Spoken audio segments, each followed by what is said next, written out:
This is Gene Montrostelli, and welcome to the Tapping Q&A podcast, recorded live to tape from Williamsburg in Brooklyn.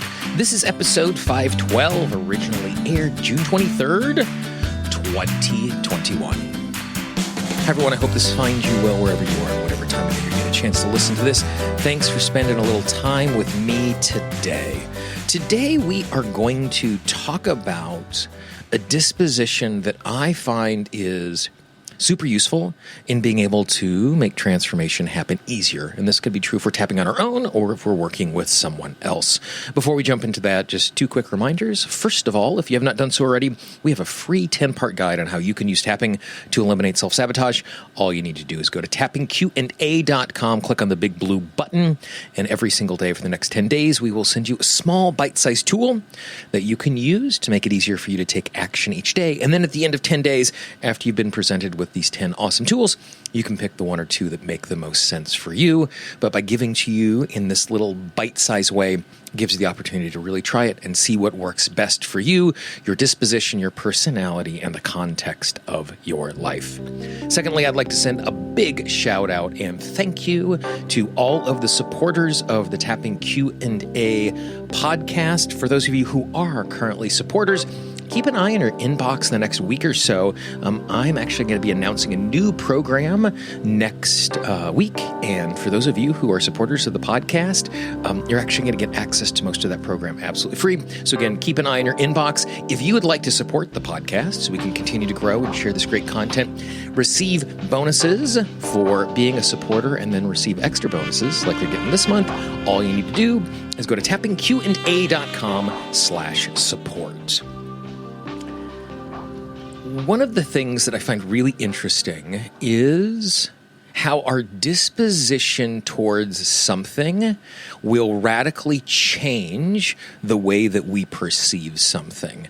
I was doing a training. I attended a training last week, and unfortunately, because it went by so quickly and I could not get a recording of it, it was just in real time, someone had mentioned a study. And in the study, a professor was brought in, a guest lecturer was brought in to teach in a college class, and all of the students were given a bio ahead of time. And the bios that the students got, there were two bios, were identical in every way, except one of the bios mentioned that the professor was cold, the other mentioned that the professor, guest speaker, was warm. And otherwise, it was exactly the same. And then after the presentation, they did an evaluation where the students filled out what they thought of the lecture. And if they were told ahead of time that he was warm, then they perceived him as warm and open. And if they were told ahead of time that he was cold, the professor, the guest lecturer, was perceived as arrogant and cold. And it was the exact same experience in the exact same room with students who were sitting next to each other. And so that sense of perspective and how we perceive something walking into it makes a huge difference in how we perceive what is going on. And in transformation, I think the exact same thing is true. And there is a disposition that I have found that when we use it, when we are approaching the issues that we want to tap on, or use it as a disposition when we're just trying to figure out what is going on and what we should do next, the disposition we have makes all the difference. And for me, that powerful disposition in transformation is the disposition of curiosity. Because when we approach something with curiosity, we approach it in a really different way than if we approach something that we're trying to fix it. Because when we're trying to fix something, it was wrong. And it's like, oh my gosh, I can't believe I keep making this horrible mistake. Why do I keep screwing up in this way? I know exactly what I'm supposed to do. And dispositionally, when I approach a choice in my life and change that I'm trying to make in my life, if I show up from this disposition of, oh my gosh, this isn't working, I can't believe it, then I'm already in a I'm beating myself up mood, and I need to get over that and figure out what is going on. And when that happens, what we're doing is we're adding a second layer of issues that we need to deal with. Then I'm a huge proponent of this idea of tapping on the emotion about the issue before we tap on the issue. Like if I want to tap on my back, the first thing I'm going to do is tap on how I feel about the fact that my back is hurting. Like I'm disappointed, I'm let down, I'm frustrated, and tap on those issues, then address what the underlying cause is. just because that emotion creates a filter which makes it difficult for me to see the original, what the root cause is. Well, in this particular case, if I'm approaching it from, I need to fix this thing because it's wrong, I'm adding frustration to the issue before I even get to the issue, so I'm making it more complicated, not less. The opposite disposition of this is the disposition of curiosity. That when we approach something with a sense of curiosity, there is a playfulness, there is an openness, there is an interest to understand. Because when I'm curious, I am less likely to bring my preconceived notions to bear on the conversation. And you'll notice I said less likely, because I'm always going to bring my preconceived notions about the world. That's the way we operate. But I might have a preconceived notion about the context, but I don't have a preconceived notion about why actions were taken and why it created that particular outcome. And so when I am looking at choices that I have made, that I'm trying to transform, if I approach it with a sense of curiosity, where I go, I wonder why in that moment I felt like that was the best possible choice for me to make. Now, you'll notice I'm not letting myself off the hook with that statement. I'm not saying everything I do is great and it's happening for a reason. It's not that.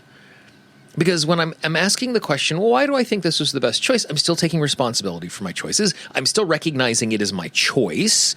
But by asking the question, I wonder why this was the best possible choice, I give myself permission to start to understand the context, not just the action. Because when I look at a choice that I've decided is wrong or didn't work out well, I'm doing that based on a preconceived notion of the value of the choice, or I'm judging it only on the outcome. When I ask that question, well, I wonder why this is the best way for me to approach that, then I get a chance to get into my thoughts. It's like, I perceived that I was in a situation where I was being undermined or I was being questioned, and that's the reason why I fought back in that particular way. Or I felt really wounded because of the way this person had treated me in the past, and so I already had my guard up and I assumed that they were going to undermine me again.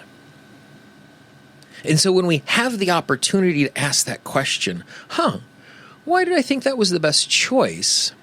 It immediately softens my approach, because what I'm doing is I am trying to understand, I am not judging. And as I try to understand, I get a chance to evaluate. Well, as I look back, I didn't know this piece of information. And so I made the best choice I could with the incomplete information. And if I would have had different information, I would have made a different choice. And so by thinking in those particular terms and asking that question, by being softer with ourselves, we're not, like I said, adding that extra layer of emotion that we're wrestling with. And we're not coming in trying to condemn, fix, blame, scold, all of those things that we do to ourselves. The same is true when people around us make choices that we're not super thrilled with. When someone makes a choice, I can ask myself the question, I wonder why they thought that was the best way for them to act in this particular moment.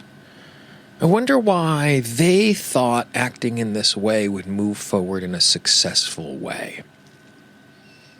Now, when I do that, I'm not allowing people or giving people permission to treat me badly. I'm not allowing and giving people permission to make really bad choices. But instead, I'm trying to understand where they're coming from. And when I'm working from a position of trying to understand where they are coming from, it's easier for me to be gentle and soft as I respond to those particular things. So the next time you are in a situation where you want to figure something out, you want to figure out why someone's acting the way that they are so you can take care of yourself, or you're trying to change behavior and act in a new way, approach it with curiosity. Approach it with a sense of wonder. Why was I doing that? Boy, that was really stupid. Why did I think that was a good idea? Like, even in that case, you can hear in the tone of my voice, I am less judgmental even when I'm making the statement that, yeah, that was really not a good choice, which is so much different than, I can't believe I did that again. Why do I keep making these mistakes? Like in both of those cases, I'm asking a question, but you can just hear in the cadence and the tone of my voice the disposition and personality I'm taking as I approach those things. So I would be interested to hear how this works for you. Is it something that feels like it is too permissive and you're just letting yourself off the hook and therefore you don't try it? Or as you try it, it doesn't feel like it's useful? Or what are the things that you discover as you walk into it in a gentler way as you approach the transformation that is going on? I'd love to hear from you. You can always let me know what your thoughts are about this episode or any of the past episodes by simply sending me an email at gene, Gene, at tappingqa.com. Or if you're on the website, you can click on that contact link. Or if you've downloaded the free Tapping Q&A app in your app store for both Apple and Android devices, just search Tapping Q&A. You can hit the contact link inside of that app. You can send me a voicemail or an email from right inside of the app.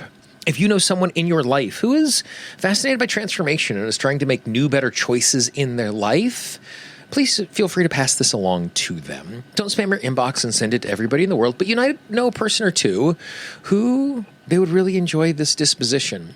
And the really cool thing is, if you send them an email and they don't click on the link and listen to my words right now, the simple fact you reached out to someone and said, hey, I was thinking of you today, and this is a resource that might make a difference for you, their day is going to be better just because you have thought of them.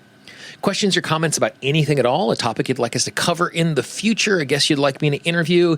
Interviews are coming back very, very soon. You can drop me an email the exact same way, Gene at tappingqa.com. If you haven't done so, please subscribe to the show. In podcasting parlance, subscribe is always free. I know you hear lots of stories of exclusive content, and Apple is adding these new things that you charge for. There is audio online that you do have to pay for. The Tapping Q&A podcast is never one of those things. All you need to do is search Tapping Q&A in Apple Podcasts, Google Podcasts, Spotify, Pandora, Amazon Music, Audible, basically anywhere you listen to audio. Just search for tappingqa.com. And if you are on an Apple device and you've been using the Apple podcasting app and it hasn't been working very well, you are not alone. Might I recommend on Apple devices downloading Overcast